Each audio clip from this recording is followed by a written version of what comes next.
Ang ikinabahala lang po dito kung mayroong gagamitin po na nuclear, sabi ni kaibigan ngayon, Asyoto, yun po ang pinakadelikado guys, no? Lahat po ng mga tao ay mabibigyan po ng sakit at doon po sila yung katapusan po nila na buhay guys. Grabe. Kaibigan, ano ba ang magandang gawin po natin doon sa nuclear na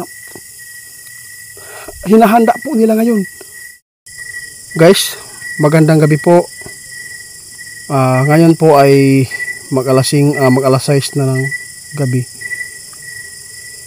Subukan po natin kausapin yung Duindilinyo or si Asyoto dito kasi po kumustahin po natin kung ano na po ang balita. Kung kaya po ba nilang napuntahan doon sa Libano at sa Israel guys. Magtatanong po tayo at kung kumusta na yung naiipit po. Kasi po tinatawagan ko kanina guys, hindi po sumasagot yung followers natin, no? Yung nag-request para matulungan. Kaya nandito po ako, binalikan ko talaga, no? Kasi nakausap natin si kaibigan Asyoto at sa si Linyo, biglang dumating kahapon, kagabi. Kaya binalikan ko ngayon para kausapin din ulit kung ano na po ba ang nangyari po doon sa yung nagpatulong. Kaya nandito po ako. Magandang gabi kaibigan. Maraming salamat po sa inyo. Nandito po kayo. Wala po ba si Linyo or nandito? O sige, okay lang po guys. Wala si kaibigan Linyo. Tatay mo nandito? Wala din. Sige, maraming salamat po. Nandito po ako kaibigan. Nais ko pong itanong sa inyo. Nakapunta na po ba kayo doon sa Israel? Kumusta po yung nangangailangan po ng tulong sa atin ngayon? Maraming salamat kaibigan. Maraming salamat. Guys, sabi po ni kaibigan guys, kalipat na po sila. Sino pong nag-ano sa kanila? Salamat po kaibigan guys. Napakalaking, grabe, napakalaking tulong po talaga nila guys. Kaibigan, maraming salamat po. Kaya pala, naintindihan ko po yan. Kaya pala hindi ko matatawagan guys. Sabi po ni kaibigan natin Asyoto dito, huwag kang mag-alala dahil po naisip din na po yung humihingi sa iyo ng tulong. Kaya pala hindi natin matawagan guys kasi po nandun na po sila sa lugar na safety po ngayon, no? Medyo malayo-layo sa kaguluhan guys. Pero sa tingin mo kaibigan, nang dumating po kayo, alam po nila na kayo po ang nakatulong? Oo, alam ko. Oo, sige, salamat po guys. Sabi po ni kaibigan, hindi na po kailangan daw na sila po yung magpakilala na sila po ang tumulong. Basta mayroon pong ginamitan po ng ating kaibigan na Asyoto at Linyo at saka yung kasamaan po nila na gamitan para ma-instrumentuhan po yung tao na sus grabe na madala po at mailipat yung 3 pamilya po doon guys. Kaibigan, babalik kayo? Meron pa? Meron pa guys, marami guys. Ilan pa sila doon? Grabe, ang dami naman, mahigit 300 daw guys. Grabe.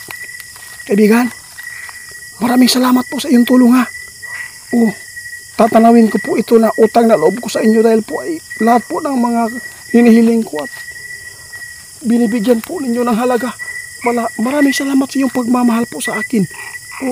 Huwag kang mag-alala kaibigan. Labi na po ninyo noon na kaibigan Linyo na kayo po ay tutulong na. Maraming salamat po. Ano yung kaibigan? Oo. Guys, grabe. Ito ang balita ni kaibigan guys. Napuntahan po nila guys. Grabe guys. Meron silang ginamit na kapangyarihan guys para po ay makakilos po yung binigyan po nila ng halaga talaga guys na ma-instrumentuhan yung tao na yan para po ay maibit-bit po yung mga kababayan po natin guys na ilikas na po daw. Hindi pa tapos guys yung dahil po sa dami po guys, marami palang Pilipino doon kaibigan.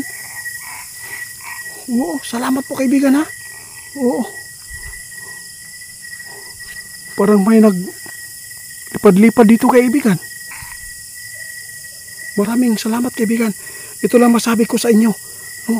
Mag-ingat din po kayo ha. Kumusta na po pala yung yung World War III, kung ano pa ang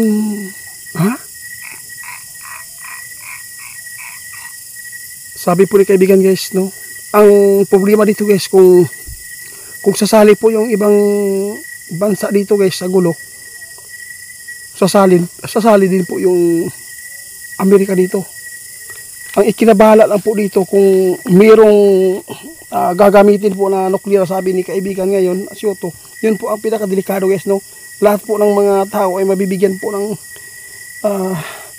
sakit, at doon po sila yung katapusan po nila na buhay guys. Grabe kaibigan, ano ba ang magandang gawin po natin doon sa nuclear na hinahanda po nila ngayon? Sabi po ni kaibigan guys, kapit lang talaga daw, no? Kasi po yung nuclear guys, napakatindi talaga, napakalakas. Kung yan po ang sasabog guys, sinabi na po noon ni kaibigan Dwindi sa atin. Meron po akong sasabihin sa iyo guys, ha? Hindi po ito gawa-gawa. Meron po akong followers na si Sir Joey, no? Sir Joey, maraming salamat kasi guys, na-share po ni Sir Joey po sa akin na kung ang Israel po ay wala pong plano na iputok, no, magpaputok po ng nuclear. Ang problema lang po dito, yung Iran, no, parang may plano. Ang problema lang dito, kung mayroon ipaputok na nuclear guys, ito na po ang World War III na matutuloy, tapos ilang milyon, no? Sabi po ni Sir guys, pag yun na po guys na mangyayari na mayroong nuclear na gagamitin nila, pati pala yung damo mamamatay, lahat po ng mga tanim dito sa lupa mamamatay, lalo na yung tao. Oo, totoo yan. Sabi po ni kaibigan guys, alam din po nila, no? At saka sinabi din po ni Sir Joey na yung laman po ng nuclear na yan ay chemical, kaya nakakalason at nakapagbigay po ng yung mga ano guys, no, karamdaman, virus. Ang delikado dito, no, kung yan po, kung mangyayari man yung nuclear na yan guys, kung ipaputok, walang magagawa yung tao dyan, ubos sila doon, no, lahat, pati damo ha, mamamatay guys, sabi po talaga. Kaya ito po si kaibigan nagsasabi na kapit lang tayo, no? Pagdasal natin yung gulo doon. Kasi kung mangyayari man po yung ano ganyan na sinasabi din po ni Sir Joey na yung Iran may plano, napakakawawa. Totoo yan kaibigan. Ito lang masabi ko, kung kaya man ninyo pigilan, tulungan mo. Doon, kawawa yung mga tao.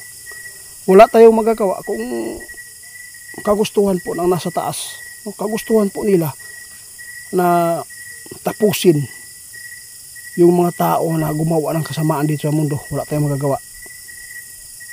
Basta ito lang sabi namin, gawa tayo ng kabutihan hanggat hindi pa huli, at saka balik tayo, no?